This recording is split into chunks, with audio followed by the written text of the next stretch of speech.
السلام علیکم ورحمۃ اللہ۔ استحاضہ عورت کے مسائل دیکھیں۔ سب سے پہلے آپ نے حیض اور نفاس کے مسائل دیکھے ہیں۔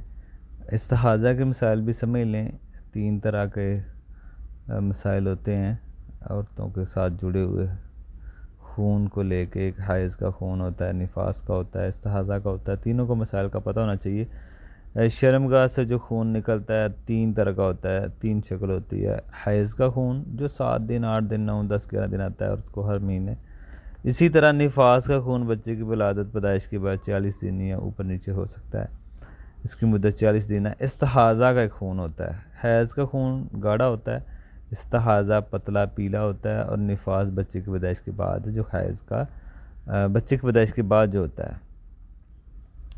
حیض کا خون اور نفاس کا خون رحم سے جاری ہوتا ہے، اور جو استحاضے کا ہے وہ رحم کے باہر سے جاری ہوتا ہے۔ اس کے لیے اس کے احکام لگ گئے ہیں، اور حیض اور نفاس کے ایک جیسے ہیں، اور استحاضہ کے لگ گئے ہیں، کیونکہ یہ رحم سے نہیں، یہ باہر سے جاری ہوتا ہے۔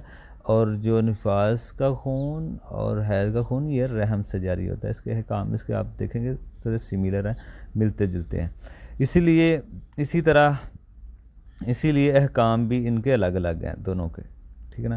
استحاضہ ایک بیماری ہے۔ اگر کسی عورت کو پورا مہینہ استحاضہ کا خون آئے تو وہ جس ایام میں اس کو حیض آتا ہے آتا تھا وہ ایام حیض کو شمار ہوں گے، اور باقی دنوں کو وہ استحاضہ کے ایام شمار کرے گی۔ عادت کے مطابق فیصلہ وہ اپنا برل کر لے۔ اگر کسی عورت کو فرق معلوم ہی نہ ہو، خون بو کے ذریعے فرق کر لے، نہیں معلوم ہوتا، اگر پھر بھی اس کو معلوم نہ ہو تو اپنے گھر کی عورتوں کی طرف دیکھ لے کہ ان کی روٹین کیا ہے، تو پھر اس کو پتہ چل جائے گا۔ اسی طرح استحاضہ عورت کے احکام جیسے پاک عورت کے ہوتے ہیں، استحاضہ کے احکام وہی ہیں جیسے دوسرے کاموں کے لیے انسان وضو کرتا ہے، یہ بھی بنائے گی، وضو کرے گی، ٹھیک ہے نا، عورت کرے گی۔ صرف 3 چیزوں میں فرق ہے۔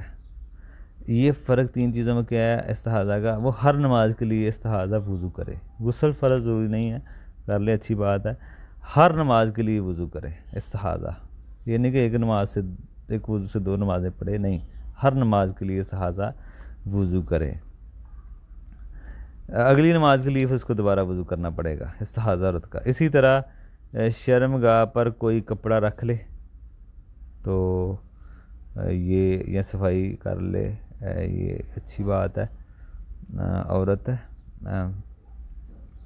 اسی طرح استحاضہ سے ہم بستری جمع بھی ہو سکتا ہے، یہ بھی اس کا کوئی مسئلہ نہیں ہے۔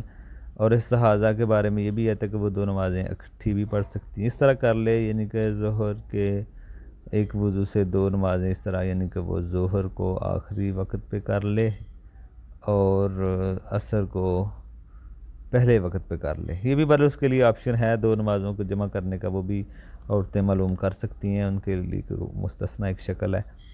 اور یہ بھی ہے کہ وہ ہر نماز کے لیے الگ سے وضو کریں گی، غسل کوئی واجب فرض ضروری نہیں ہے۔ اور استحاضہ کے مسائل عام جیسے خون کے ہوتے ہیں، عام عورتوں کے جو مسائل ہوتے ہیں وہی ہیں، اتنا کوئی فرق نہیں ہے۔ فرق جو ہے وہ حیض اور نفاس کا، یہ وہ میں نے بتا دیا ہے۔ باقی مزید انشاءاللہ ہم عورتوں کے بارے میں مسائل دیکھتے ہیں آگے، اور سبھی اس کو سیکھیں، اپنے بچوں کو سکھائیں۔ کہیں پہ سمجھ نہیں آ رہی سوال کیا جا سکتا ہے، یوٹیوب پہ بھی یہ چیزیں جا رہی ہیں، آپ دیکھ سکتے ہیں، نیچے نمبر لکھا ہوتا ہے، آپ پوچھ سکتے ہیں۔ السلام علیکم۔